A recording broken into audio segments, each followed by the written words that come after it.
Today's video is all about wealth, managing wealth, mastering legacy. Today, we're going to be doing a deep dive into this project, looking into some of the fundamentals, such as the tokenomics, the team, the utility, the overall value proposition, trying to figure out whether this project has what it takes to make it to our portfolio. So, you know what? Let's talk about the news, let's analyze the charts, and let's strategize to capitalize.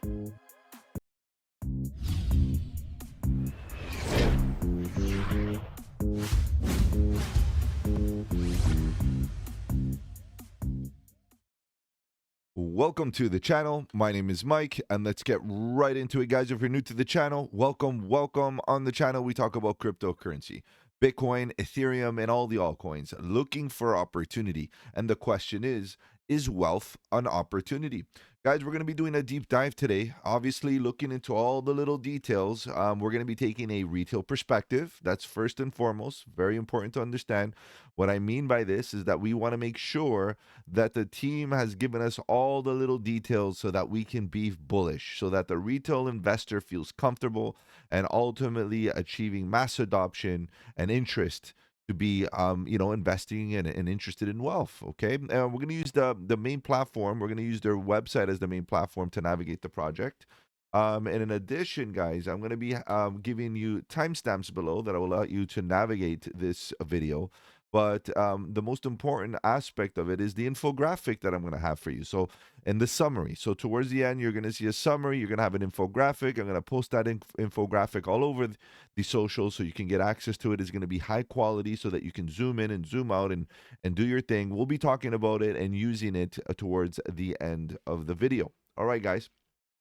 Let's begin, because ultimately I know a lot of us are looking for opportunities, and we got to be looking into these small caps. Okay, and Wealth is a very, very small cap project. It's under $2 million, guys. Okay, let's just be real about this for a second. It's a tiny, tiny project. However, as you guys know, I don't choose these projects. You guys do, right? You guys come onto the Discord, you vote on the deep dives that I cover, and then I do the research for a couple of days, and then I release the videos, and here we are. So more than wealth management. Okay, let's see what they mean by that at the current moment. Now we have to really put a lens on. The lens that we have to put on at the current moment is that this project is very, very small. Okay, and I just want to throw this out there real quick. This project is still in beta. Okay, a lot of what they are trying to roll out and offer is still not present. Okay, I just want to throw that out there, and the ambiguity that revolves around that concept is there. Okay, as a researcher, as an individual that has done over 140 deep dives over the last years, I've come to conclusions that projects that still have not finished their product offerings or their SKUs, ultimately are still in beta because they don't have no data, right? They don't even know if proof of concept is going to work, right? So at this point, that's the speculative approach. Remember, a lot of speculation has to be taken from a risk to reward opportunity perspective. So this is what we're looking at. Is this an opportunity from that context? Personalized wealth journey built around you. So the first things that I feel and I get from it is that it's offering some financial services, complete wealth spectrum, expertise across markets, seasoned leadership, future vision, and partnership over transactions. I wonder what that means. Partnership over transactions. We work as trusted long-term partners, offering transparent advice, competitive fees, and strategies aligned with your interests. No commissions. Okay, partnership. I don't like that word. At Wealth, financial wealth is not just about returns. It's about clarity, transparency, and carefully planned decisions to protect your growth. Okay. All combined with structure that supports your lifestyle today and your family tomorrow. Okay, a little fluffy there. A little bit of fluff. What do you mean? Um, this is not just about returns. Okay, obviously it has to be about returns, and I like all the fluffiness is great, but ultimately, okay. I'm asking for more. Wealth is licensed and regulated global private wealth partner. Okay, this is a problem because wealth in itself is not regulated. There's no way for it to be regulated. We don't have regulatory frameworks, global frameworks. So there's no way.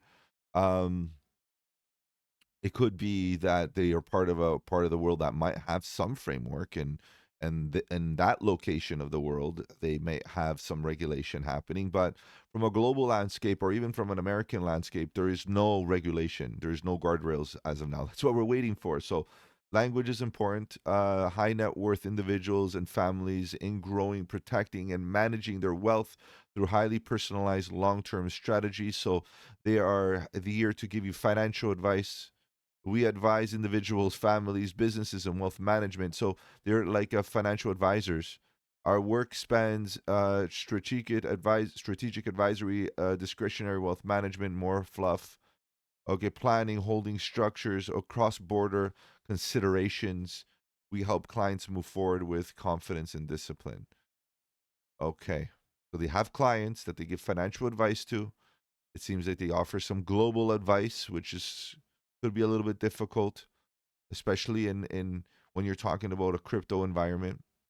And it may be that they don't even focus on crypto, to be honest. It could be that they just offer traditional financial advice, and it is possible. And what I'm getting to is here, yeah, this is a project that is not dedicated to crypto, financial crypto advice specifically. They need a long-term partner who understands how wealth is built, protected, accessed, and transferred across markets. The word partner bothers me. As you guys know, partnerships is a very vague statement that a lot of people use. Is it a strategic partnership? Is it a relationship? Sure, a working relationship, but a partnership. We have to hold that to its highest regard. Partnerships mean a lot, right? And if you are employing Wealth in their team to help you do something, that's not necessarily a partnership. Our core values: trust, independence, innovation, security, personal connection. Have you noticed that nothing so far has anything to do with crypto? And I'm about 50%, probably more, throughout the website. Nothing has to do with Web3. Okay, now let's talk about the team.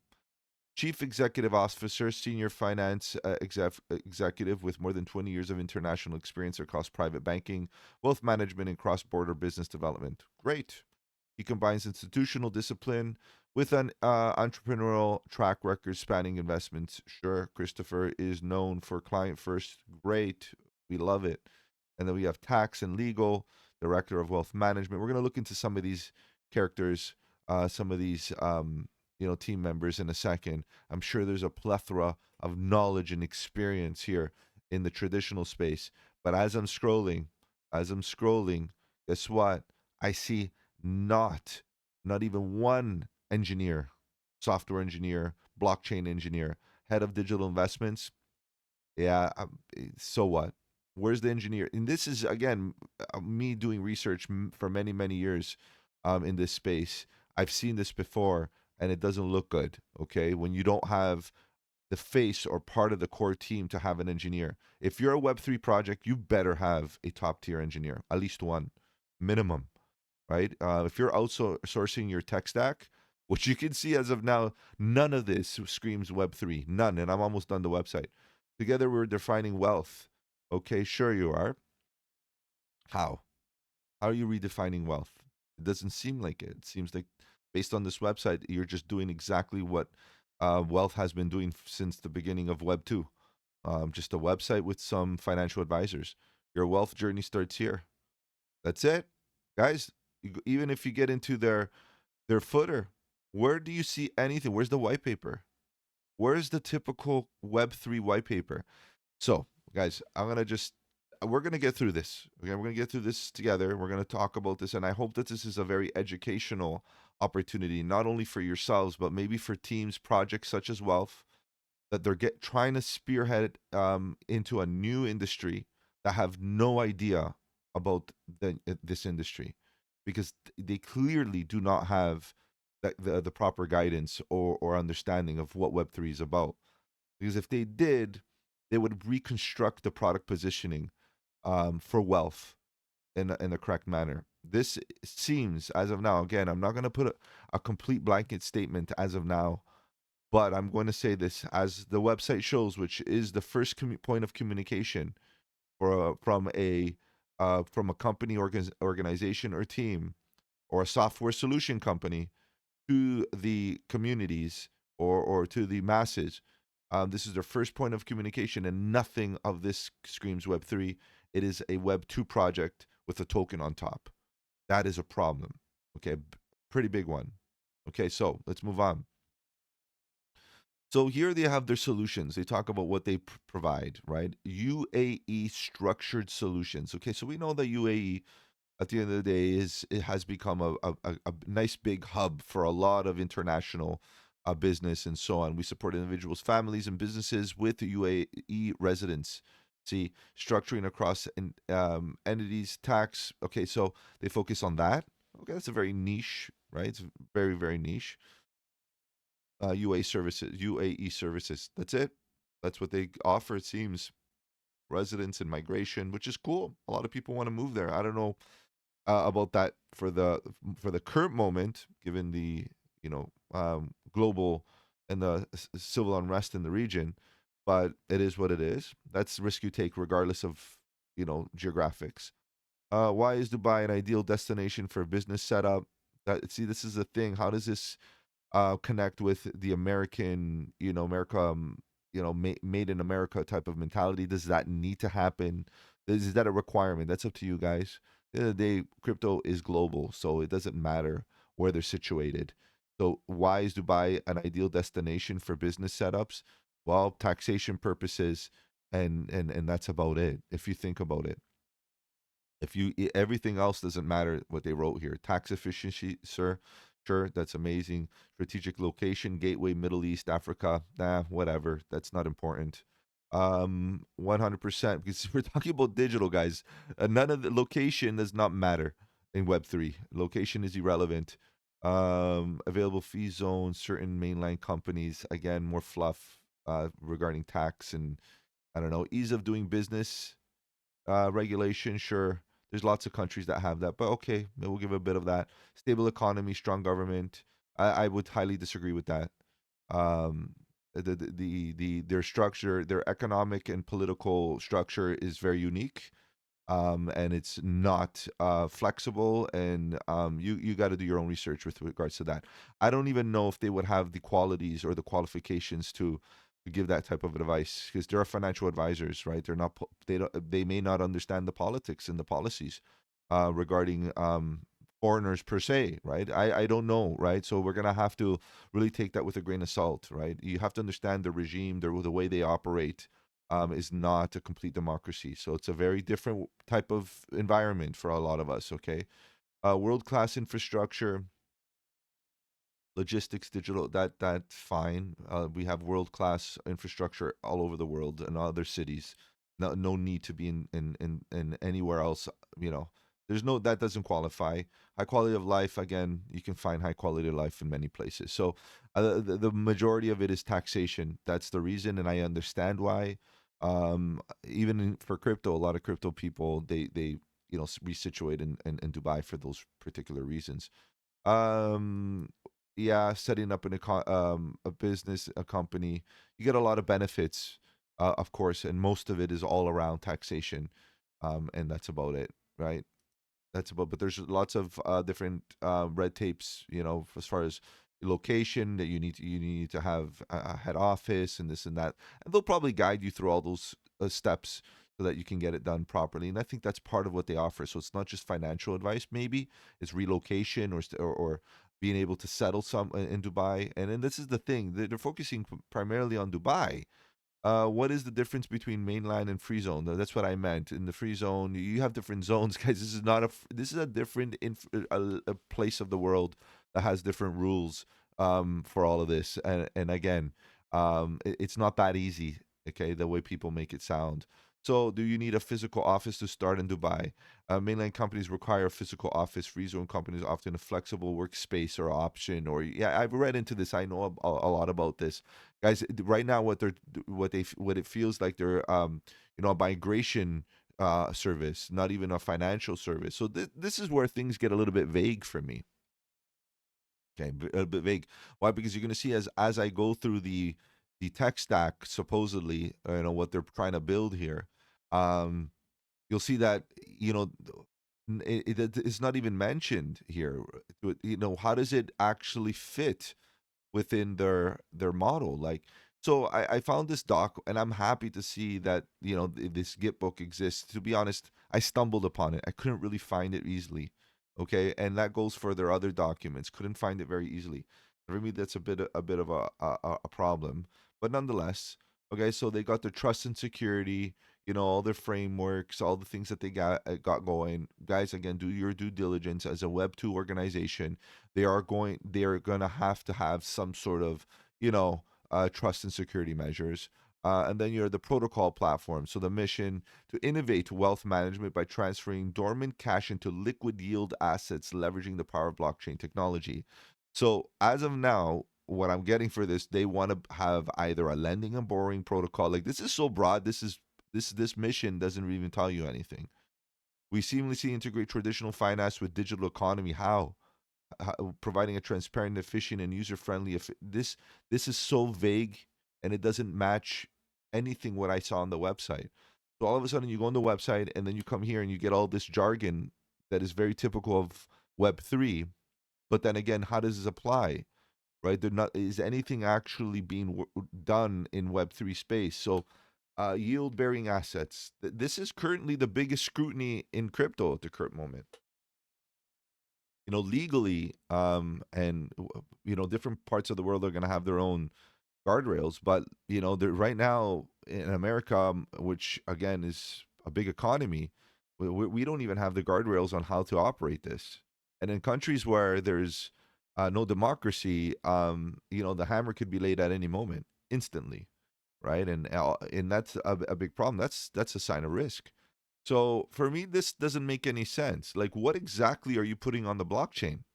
Right? And we'll keep on digging. We'll keep on digging. I came to a few conclusions, so bear with me, guys. The product structuring. So they got an idea of what they want to produce. Okay, you have their management company, the issuing vehicle. They try to structure it out, right? So equity strategies, product index, real estate portfolio. Now we're getting into real estate. It's a lot, guys. It's a lot. They have a lot of ideas here, but again, none of this has to do really with what I got from their website. So, um, they got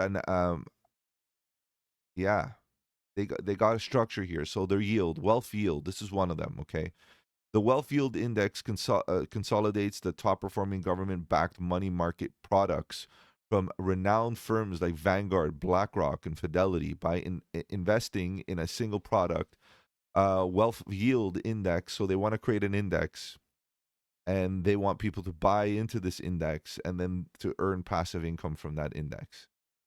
Guys, that is something that already exists. Obviously, indexing, having an index, but that's what they want to offer.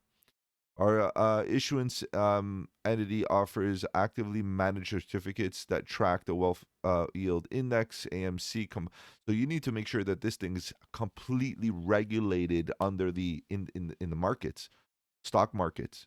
This is next level, and if not, you're still in the wild west. They issue this. There's no guardrails regarding this right now. This is the biggest issue in crypto right now in 2026. So I don't know how they're going to be spearheading this with the lingering, loose ends. Obviously, continue building. Wealth should continue building their ideas, but we don't know where we're going with this. So they want to have a yield, type of index, yield bearing index. That's fine. So yeah, the AMC and the Wealth Yield Index have unique ISIN numbers and Bloomberg tickers, ensuring seamless integration with existing financial structures. That's difficult, guys. That's very difficult. No, I'm not saying that the team doesn't have the capabilities or know-how or anything. It's that as a Web 3 project, that's next level. Like, yeah, that's the next level. Wealth value coming soon. So this both of them right now are a little bit up in the air. Okay, just throwing that out there.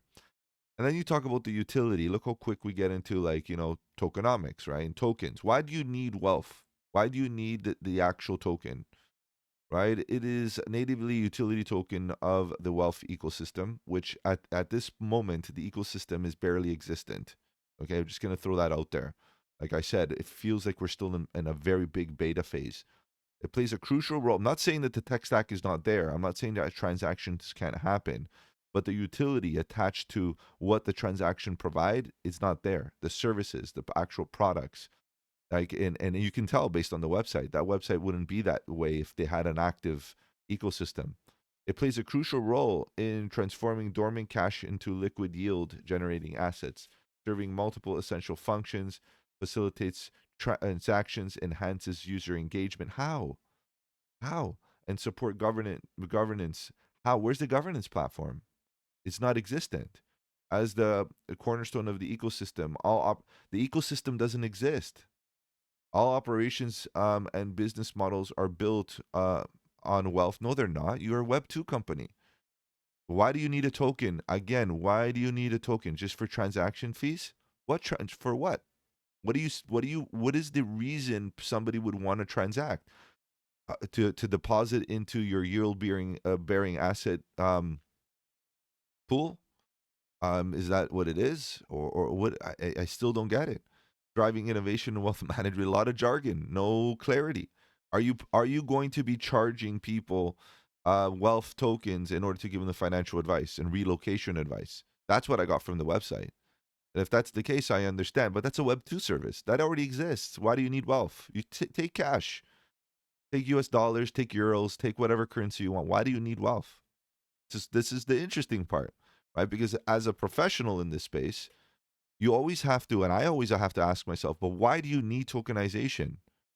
Your model doesn't need it. And you're just trying to capitalize on the hype behind, cryptos and this and that, right? It could be the case. So you got some tokenomics here. It's an ERC20, so it's built on Ethereum. Is that a good choice? I think that's a decent choice, but for microtransaction cases, not the best choice at the current moment, unless they're going to use an L2 of some sort, which again is still not the best choice. I still I'm reluctant on ERC20s. Um, they should be thinking right now, especially at their size, they shouldn't have done an ERC. I think they should have done something that has cheaper transactions so that there's no friction. And then they could be consider themselves multi-chain and chain agnostic at a later time. But again, if they had a team member that knew anything about crypto, they might be able to realize that yes, there's a lot of liquidity on Ethereum, but your ability to attract liquidity is pretty limited, in my opinion, because they don't even have an ecosystem. So what's the use case? Get started on a cheap chain, a chain that is fast and inexpensive to transact on, and then when you have your ecosystem built and you're focusing on attracting liquidity, then okay, fine, you can migrate or even start your own L1 and use a layer zero like AVAX or some other to help you build your own. Like again, this is where the power of having someone that knows the industry in your team is going to help. So max supply, they got it doesn't matter if it seems like a large number, 50 billion tokens. This is billion? No, this is 50 million. Sorry guys, I didn't see the dot there. So this is 50 million tokens.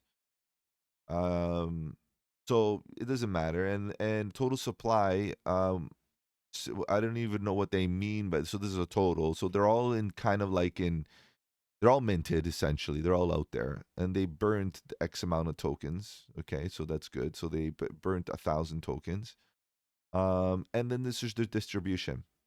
Okay, so we got to be clear about this because this is where you see vulnerabilities. And again, poor management or poor understanding. Because we've seen projects like this. This is old school distribution.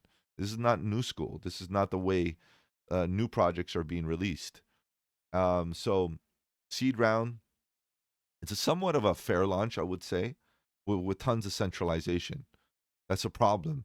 So then it's not very fair, right? Is it? They make it seem fair launch, but it's not. So seed round, okay, very little amount of tokens, only 5% at TGE, and the rest are going to be behind a vesting schedule that are going to be released gradually.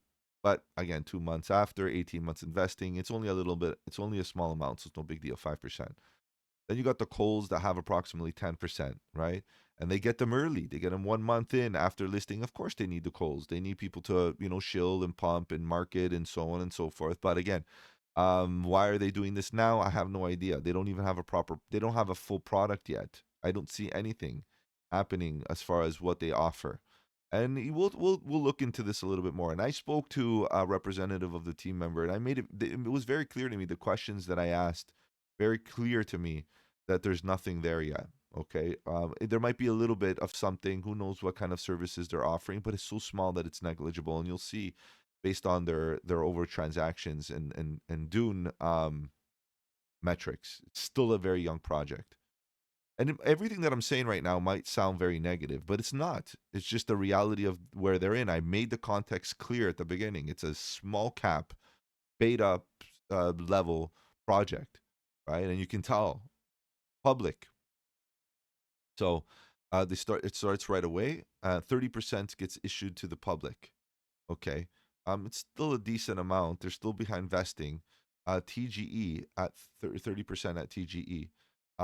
And that's about it. And then ecosystem growth, there's nothing happening at 0 at TGE. That's sad. That's actually very sad.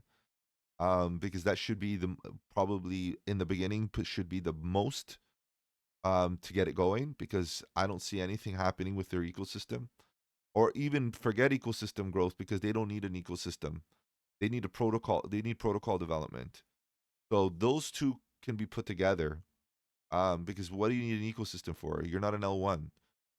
And their product or their protocol development needs to be created, and it's not completely established. The treasury, according to the documentation, is highly centralized, which means that the team is in control of the treasury, which is, not a big amount, but still there and relevant. Okay, so it is what it is. And then you have liquidity. Obviously, that's necessary. You need to have liquidity for exchanges. Right now, I think it's on MEXC and Uniswap, which is cool. It's fine. And then the community, which is everybody else, gets X amount of tokens right away. And that concludes your distribution. Now, what I kind of don't like is, what is the reason there's a difference between public and community? Why is there a need for a difference? Community and public is the same thing, unless you plan on distributing in a different way. And why is that the case?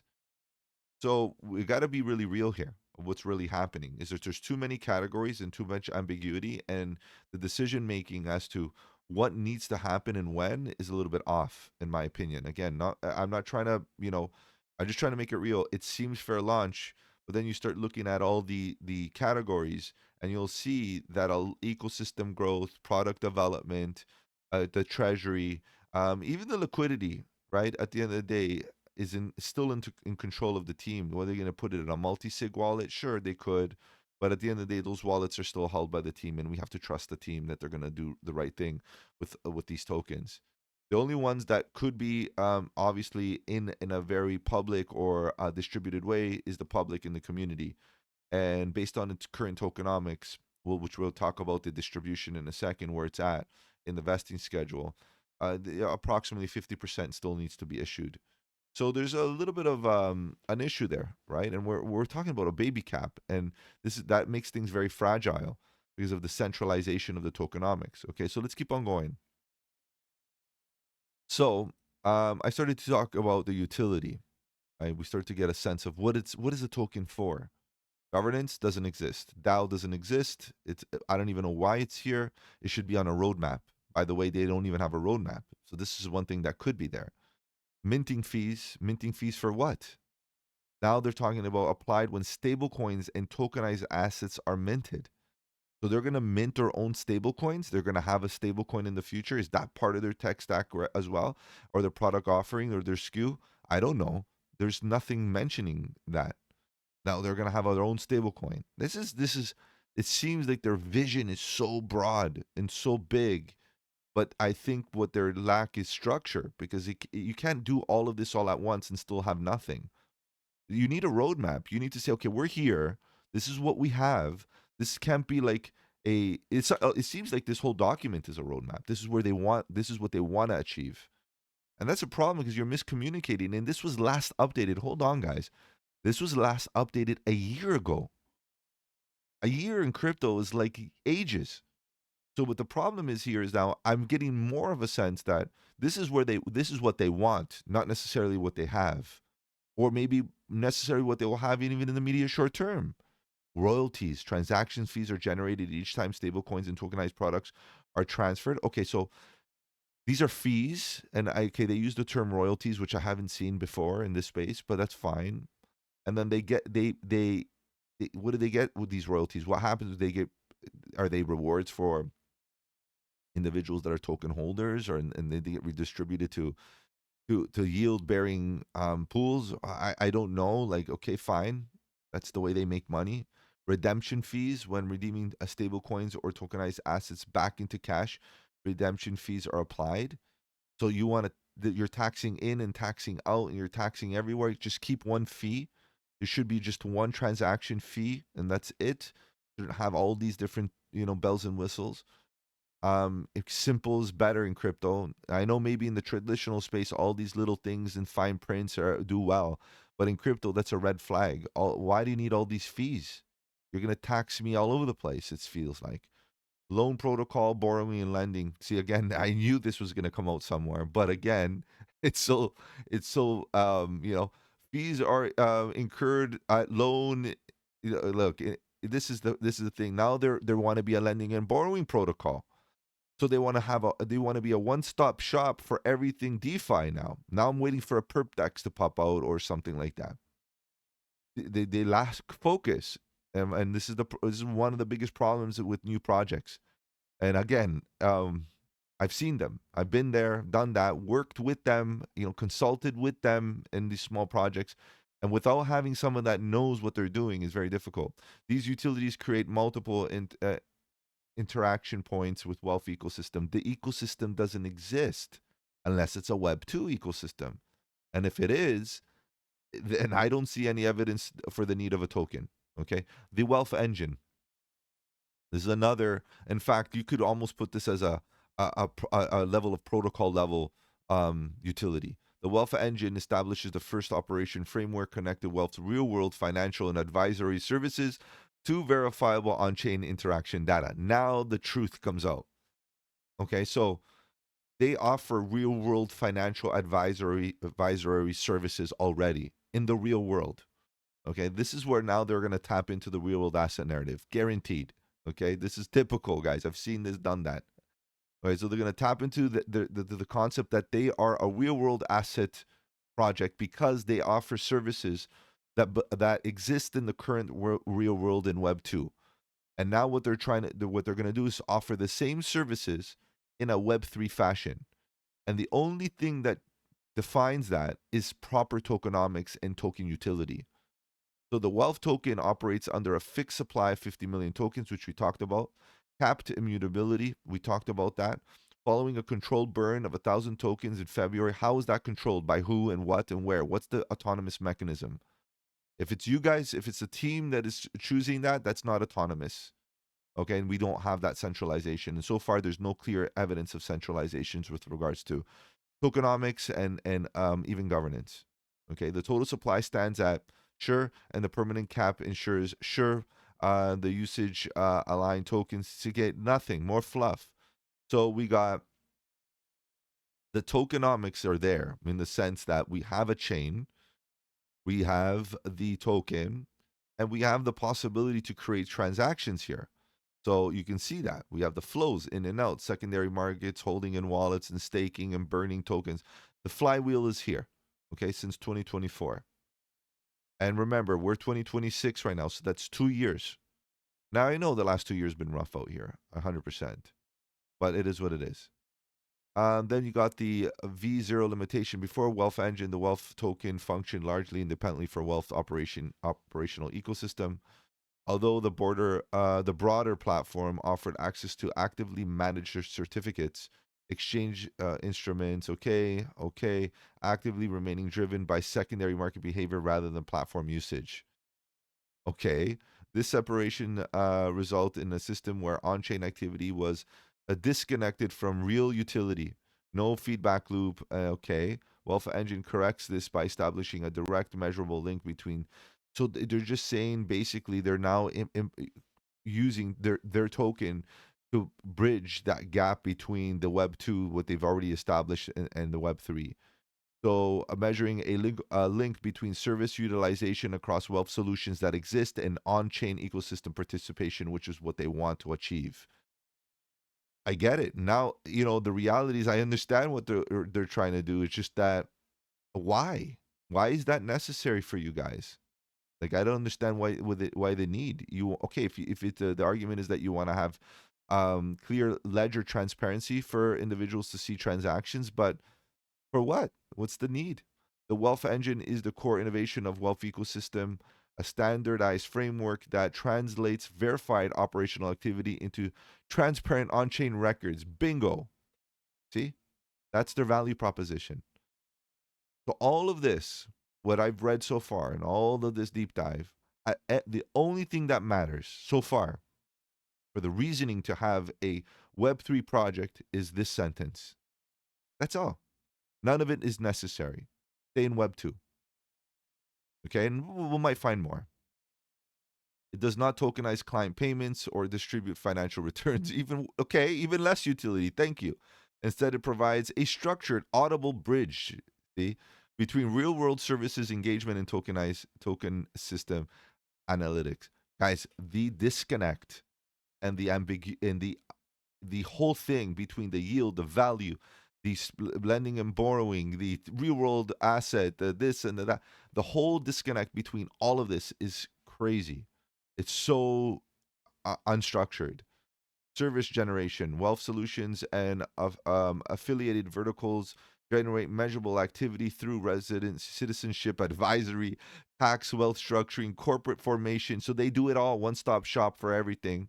And this is where they're going to generate services, and then they're going to use Welf as the tokens to get access to these services and have them all available online.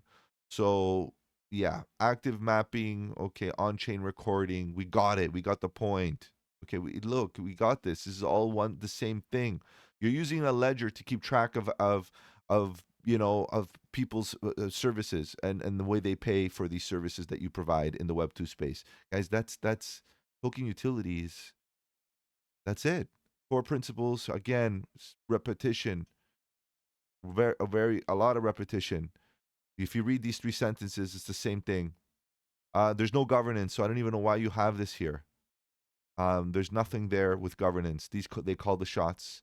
Foundation responsibilities includes interaction on chain, again, determining when platform activity.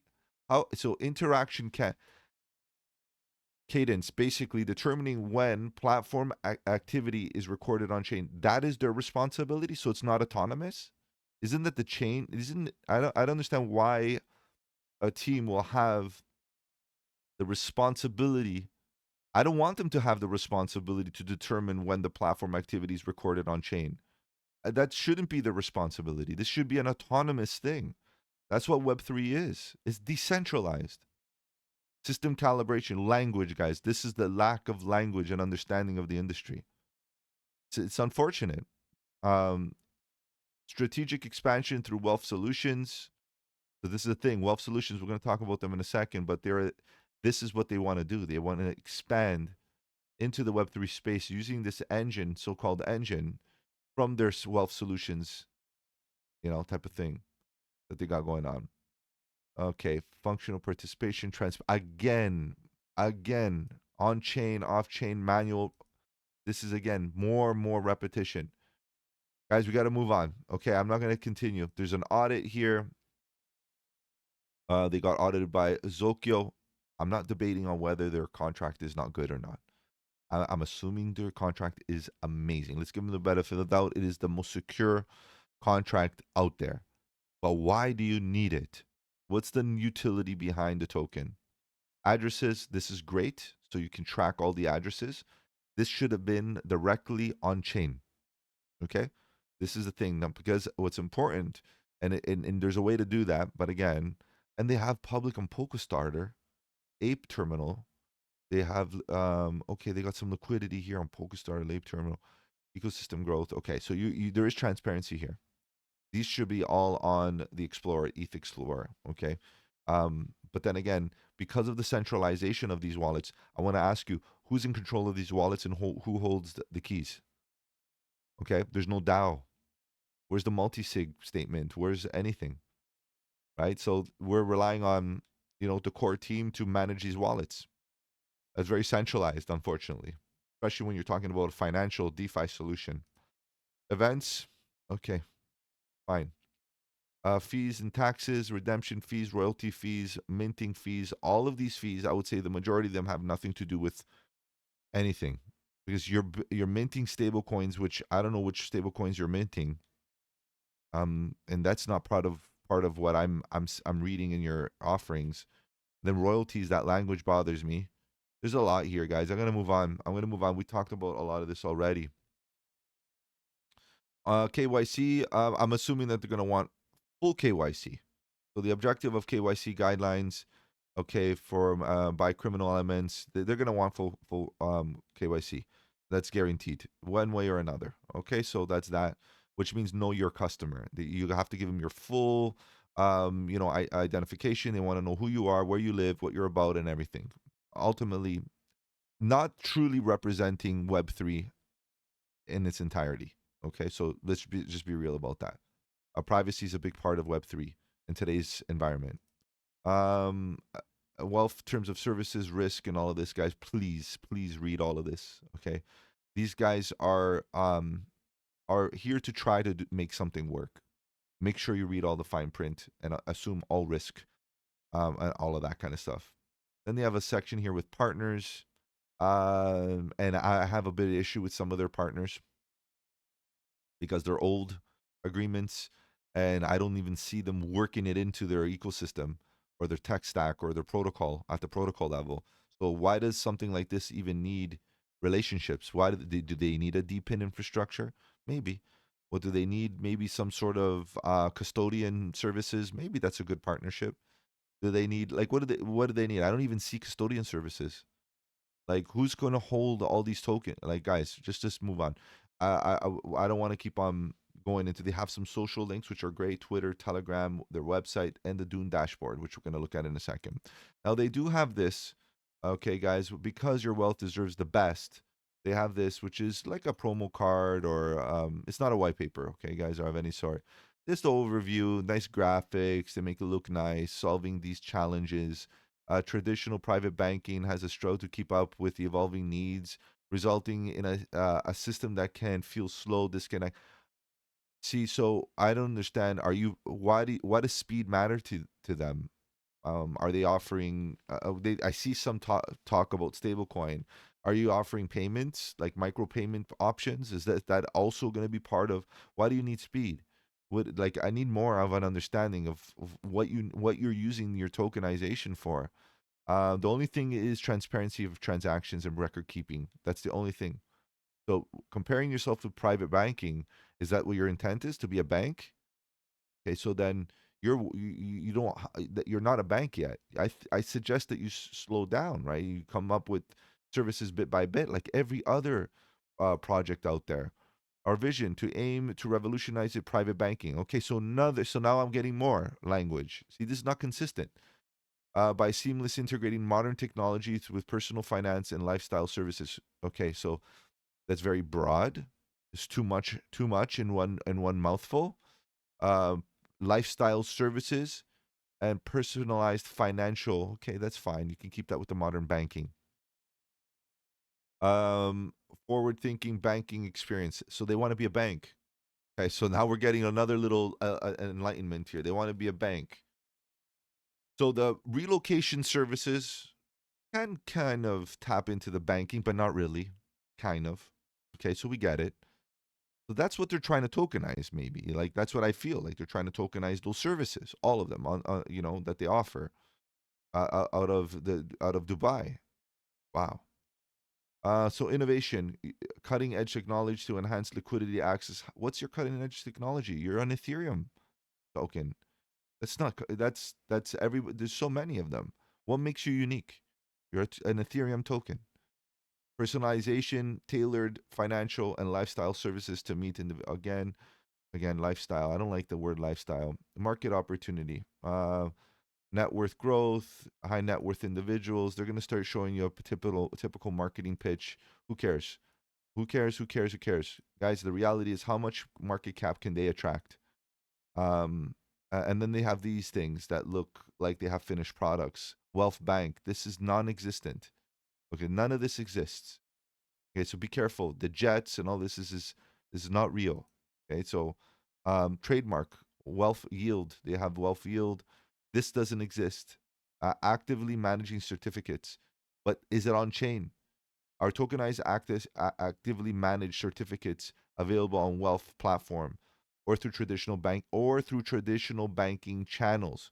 So this is what we have to do is they have to clearly separate what they talk about from their traditional channels to their Web3 channels, because this could be deceiving. So I don't know. So above the interface is merely a simplified and indicative representation of the underlying products. So what does that even mean? So this is what I'm trying to say. Do they have this in a tokenized way? These certificates or not? And are they active? Are people using them at the current moment? Or are you just trying to give us what you're doing in the Web2 space, which I believe they're very successful people. They're doing great, but I don't know exactly how this, translates to their Web3 solution that they're offering. I have no idea. Okay. And then the Wealth Bank, this is again of a bit of a forward-thinking, futuristic type of approach. The above interface is merely a simplified and indicative representation. You see what I mean? So it's like now, because of this, I can't even trust this or any other image that they have on this thing that has that statement, because it's just a representation, a simplified and indicative representation. Guys, none of this exists. Wealth tailored. I don't know what. I don't know. Does this exist? And I spoke to somebody on the socials from the team, and none of this exists. They have transactions on chain, very true, but it doesn't mean that those transactions belong to the utility of those of those services. It doesn't mean that. So they got a blockchain, which is Ethereum. AI robo advisory. What is that? This is the first time I see this. Now they're going to put in AI and API integrations. Does that even need to exist right now? And if it does, how do you need that? Why do you need an API? Like, I'm curious if they even know what an API is, because I wouldn't know, because it seems like they don't even have a tech professional on the team, in the core team. So guys, I don't know why blockchain. Again, I would love this. This is it. Security and transparency. Smart contracts. We leverage smart contracts to automate and enforce agreements. So this is it. This is the only utility. The rest of what I read and what we saw today is still in the works in beta. And then the real world application, tokenization. Our platform uses blockchain to tokenize real world assets.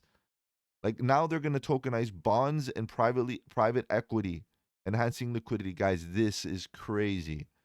The more I read, the more I see other things.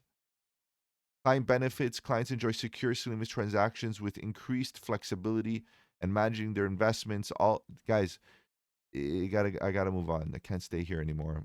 Why AI? Now AI. Okay, now we're real world assets. Now we're yield bearing. Now we're lending and borrowing. Now we're relocation services. Now we're AI. Okay, let's see what else we got here. AI allows users to deliver highly personalized financial advice and investment strategies by analyzing vast amounts of client data. So they are going to use your data to analyze and provide synthesized information using your personal financial information. This ensures that every recommendation is tailored to individual goals and risk profiles.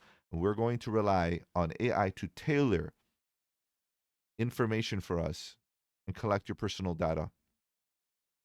Now, I'm wondering if it's others or your own personal data. Okay, maybe that's a little different. But still, guys, now we're moving into AI, which I understand. Sure, every project is going to have a little layer of AI. Why not? AI can be applied to any industry. But again, you see how it bounces around. This needs to be totally cleaned up. Real world application, robo advisory. The AI driven robo advisor provides data driven investment strategies. Guys, again, I can't do it anymore. We got to keep on going. APIs. APIs enable seamless integration with our platform, allowing clients to access a wide range of services. Moreover, to private APIs to institutions enable them to offer wealth services to their customers. Okay, so now they're going to be like a broker, back end broker, where they're going to allow other institutions to offer what they offer, and they're going to manage the back end infrastructure to offer services to API calls. Okay, okay, fine. I'll more stuff now. Now they're a data feed.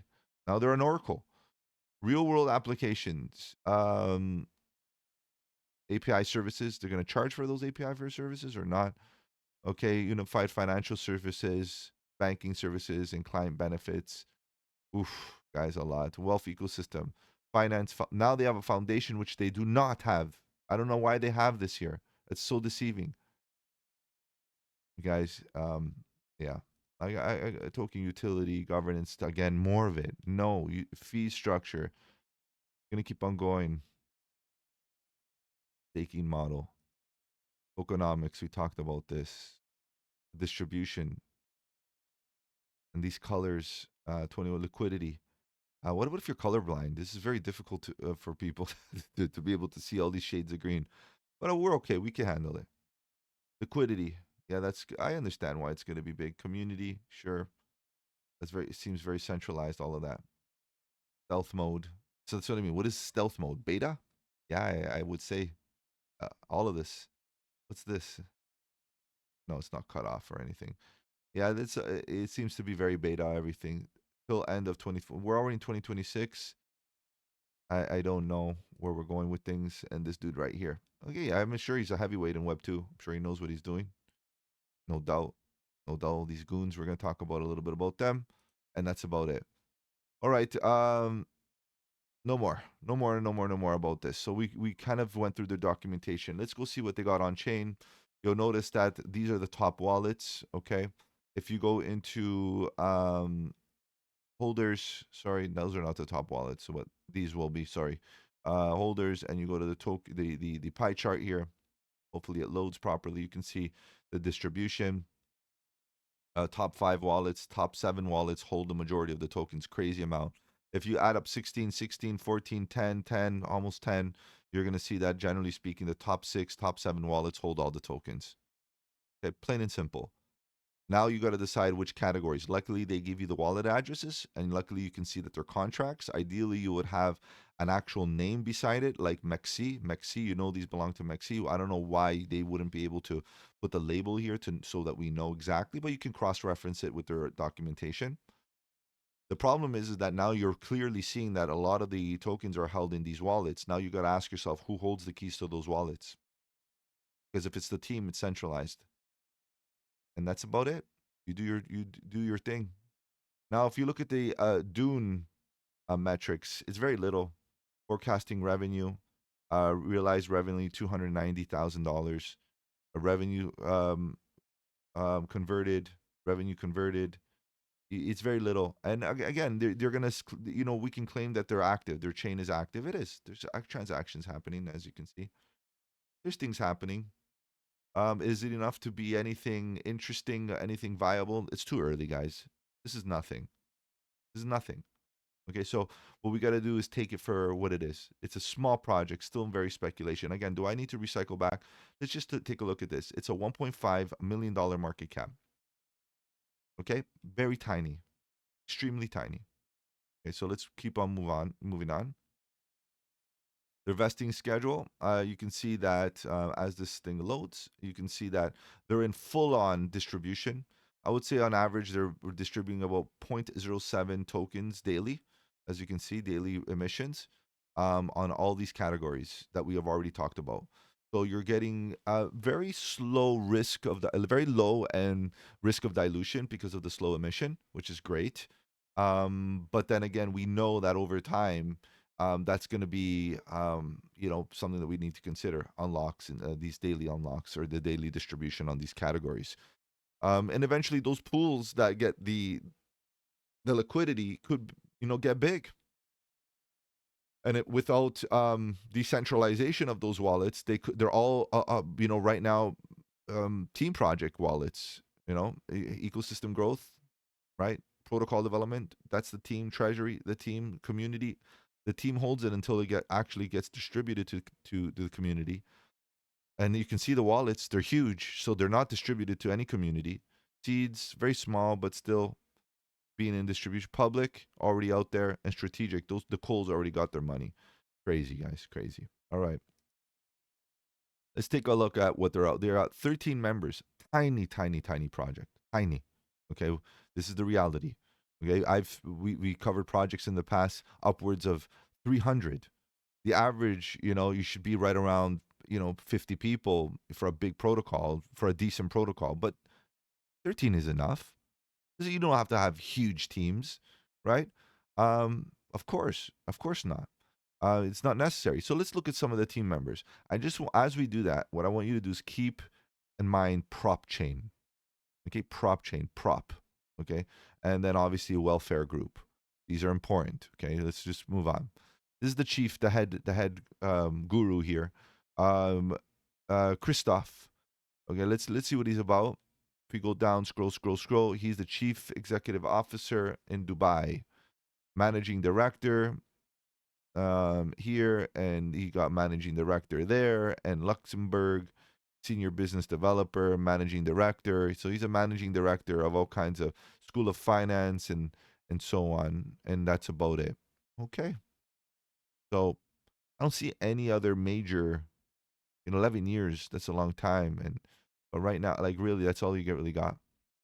Is that look? It could. He seems to be qualified. I don't know what to say. I don't see much of a track record, but it is what it is. Let's move on. This dude seems young. Seems very young. And now we're gonna move on to look at here. Welf Group again, chairman, co-founder, and CEO of Prop.com.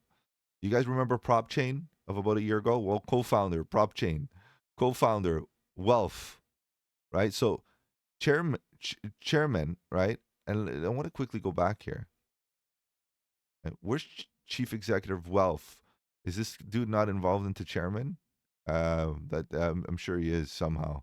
Okay, it looks like he is, but I don't know. Okay, so chairman, Welf Group. Okay, and then you got all of this, founder and chairman of the board, investment group.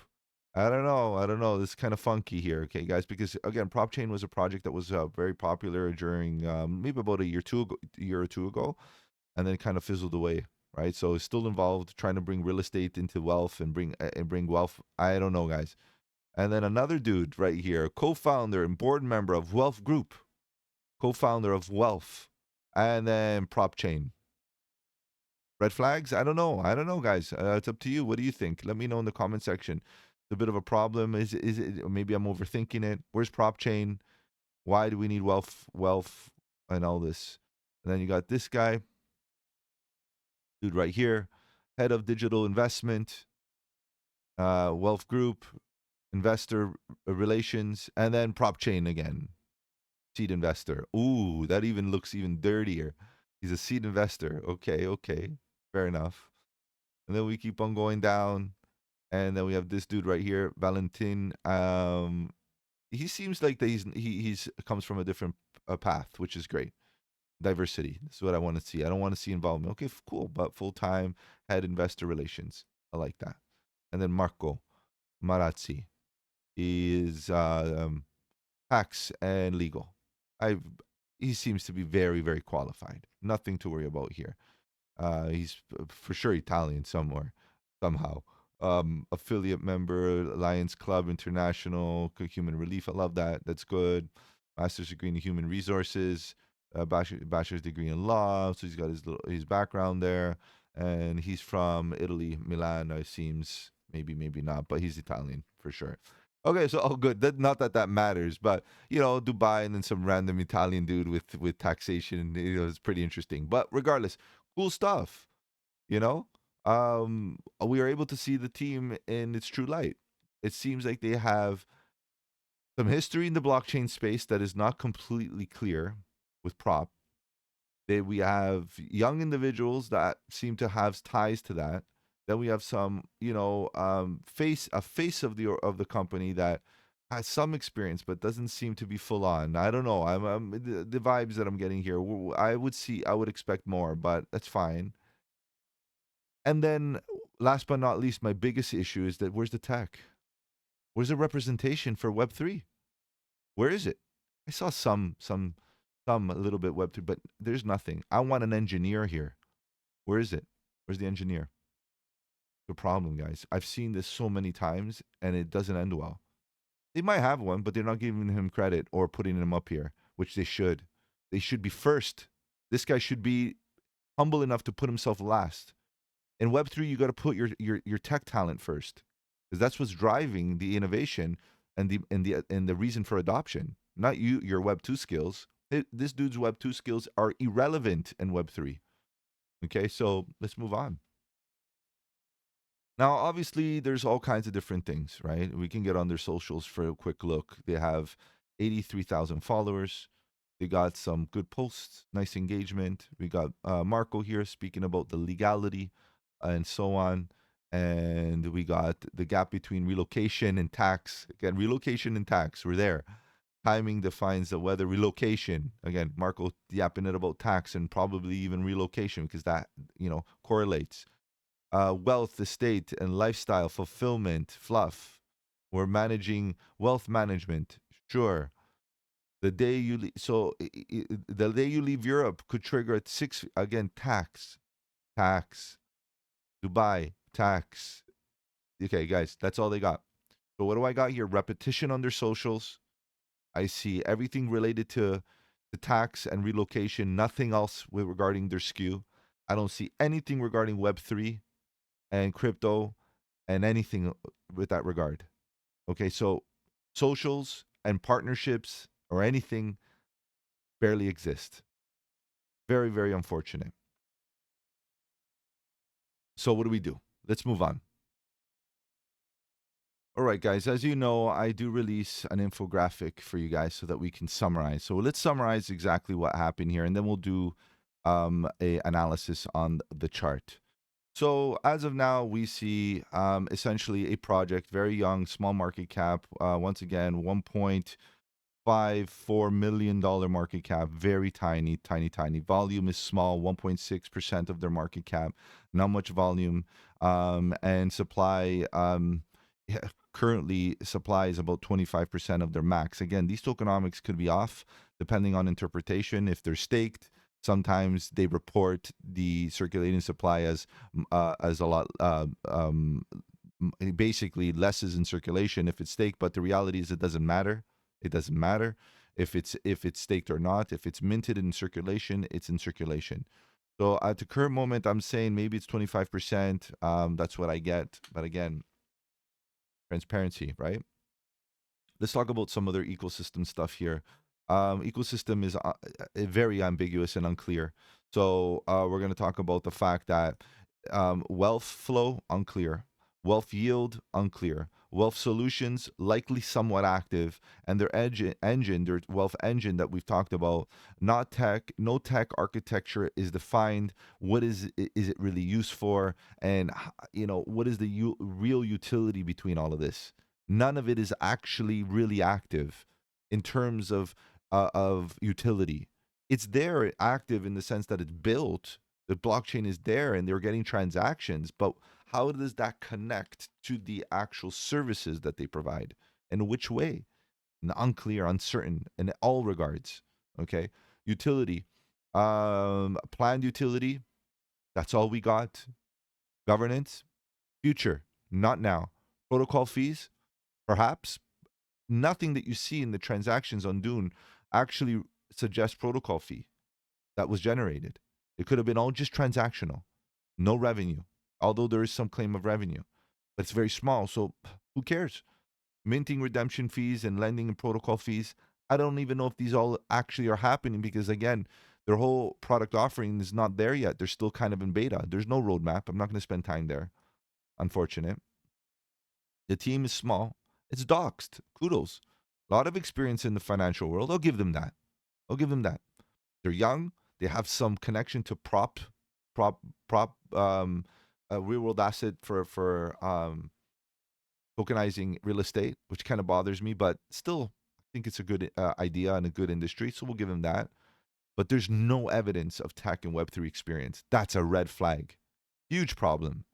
I've seen projects fail, flop, roll over because of that. It doesn't work, guys. And you know what it gives me? This gives me the sense that the team itself does not respect what Web3 is about because they don't find value in it. Or else they would put a champion of Web3 at the forefront of their team page because they understand that that's what's necessary in their team. They don't even respect the industry enough to have that. That's a problem, guys. That means they don't get it. So we got to move on. Socials, not a big community. It's little engagement. A lot of the posts are repetitive and nothing really there. No Discord. This and Telegram is not very active, but they got their LinkedIn page, which is good. Fully doxed. They're there. Go check them out. Tokenomics, low publicly allocated, only 1.9%, although they do have other categories that could provide more public circulation, like the community. But then again, it's such a big pool, and all the suggestions are that it's very centralized in control. 50% of the total supply is centralized in potential centralization risk. That bothers me. Top 5 wallets hold 70% of the tokens in contracts. Who holds the keys to those contracts? This is a bigger problem. And when you get all these connections that everything leads to centralization, especially with regards to tokenomics and governance, it bothers me. Plain and simple. Relationships. Clearpool, real world asset yield, Tectum. Do you guys remember Tectum? These are old projects. These are from 2024, 2023, when they were, popular. And they're still fine, respectable. I love Tectum's technology. I still do. I hope they do well. Interesting approach to a Bitcoin solution for micropayments. Love it. NFTs, this and that, beautiful. But the reality is, where are these identities right now, and how are they involved in what they got? I don't even see them anywhere on their website. Anything to do with their tech that has their tech stack or their product offering that has anything to do with Tectum. This is the problem. A lot of these small teams, they get together and they make promotional relationships that really don't offer any strategic value. And that's something that I've seen a lot. Again, over 140 deep dives under my belt, guys. I have enough experience to tell you that a lot of partnerships are just relationships, and a lot of relationships, for that matter, they're actually even weaker than you would expect. So I don't know what to say here, guys, at all. Let's move on. And then liquidity, very low liquidity. There's nothing out there other than what you get on Mexi and Uniswap, which you can't rely on completely. Uniswap is great, no doubt, but you can't rely on Uniswap. In congestion networks and high activity network moments, Uniswap is a failure. And Mexi is Mexi. I just want you to throw it out. I want to just throw it out there. Go look at the data on how many tokens get delisted from Mexi on a daily basis for the last 2 years. A lot of new projects get delisted. I'm not trying to spread FUD. It's fact. Okay? If this project doesn't hold up its end of the bargain of creating volume, which at the current moment is very low volume via its market cap versus market cap, it will get delisted off of Mexi, and this project will suffer. Okay, so again, tons of risk, guys. My verdict, I'm going to be very, very, I'm going to try my best to be very clear about this in a very neutral way. I tried my best to be neutral, but it's hard to be neutral when there's so much to be said. It is DeFi. It is real world assets. It is an ERC20 type of contract. Okay, so EVM. The thing is that DeFi, there's nothing there really at this current moment, and real world assets, there's definitely nothing there. Okay, maybe there's, if you want to consider their services, a real world asset service provider, and they're tokenizing that, maybe we can argue that. That's fine. While the token collects fees in theory, the economic model connecting advisory service to token demand is not fully transparent. That is the biggest red flag that I could ever put here. And I should put one on this graphic. On-chain analysis, operational, but primarily function as an on-chain event logging and transparency system rather than financial protocol. This is what I've mentioned many, many times. Formally, I say this. Everything that they're doing has no connection to actually providing utility. The transactions are there, but where's the connection to utility? Many small partnerships from 2024, but seem to be non-evident any longer or non-existent. We don't know. Lack of Web3 presence and packaging. 100%. This is one of the biggest, another big red flag. They're not. I could visit their website, go through a lot of their documentation, and not even realize it's a Web3 protocol or Web3 implementation. And even some of the decisions for me are quite weird. Anyway, lack of Web3, they need to fix that. It looks like a Web2 company with a token on it, plain and simple. Market cap, this is the first time in the last few years, again, weeks and weeks and weeks of running deep dives, that I have ever felt uncomfortable talking about a projection. It's not even about talking about, because projections are not, me forward thinking and making a prediction based on its market cap, based on the market share, based on its utility, based on its competitiveness throughout the space, evaluating based on its competitors.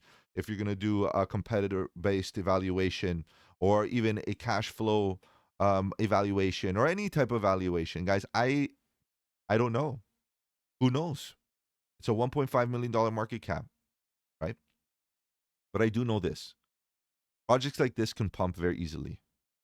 If you're going to take it from that factor, it can pump. If you're going to follow a bit of hype, if you see any hype happening in the socials, it can pump to 10x, no problem. To the point, I'm going to just throw this out there. It could be a systematic pump of 10x because 10x is only would take the market cap to, let's say, $12 billion. $12 million. Nothing. Peanuts. Okay? So the reality is a 10x can be achieved very easily. Okay? And if that happens, take profit, guys. Please. Take profit, do your thing. If you're going to be an investor here, take profit. 10x gains on a small cap like this can happen. It can happen on a meme coin. It can happen on even a larger cap, 10x. But the reality is, based on its current state and where it is, I have to say, if you hit a 10x move, please take your profit. Okay. Another thing, and last but not least, I give it a 2 out of 10. Guys, it's a project that is still in its infancy. The risk to reward is high, meaning the risk is high, the reward could be even higher. Okay, but again, you're taking a lot of risk. So measure out your position size based on risk. All right, guys, let's see what we got here, because I want to talk about charts. I know you're talking about charts as well, so let's see what the chart looks like, because to be honest, it hasn't been looking good. And it's a pump and dump scenario. This pumped up and it came right back down. The Coles took their profit. The seed round took their profit. Everybody started getting a bit of distribution and they're selling. And this is typical. Now, do we get a floor price or do we keep on bleeding down until we actually find fair value for this project? Let's take a look at this in a little bit more detail. So as of now, guys, we're still seeing the meltdown. It hasn't changed. This is clear. This is actually very disappointing. Pump and dump action, market maker craziness. That for me is problematic, but a lot of projects go through it, especially at the first stages. Continuing going forward, this looks like absolute garbage. It continue melting down, and every indicator to me, based on synergy signal, tells me that this is still bleeding. Volume, expansion, momentum looks a bit choppy here. Volatility is pushing down. Everything is down. There's no shift of market structure.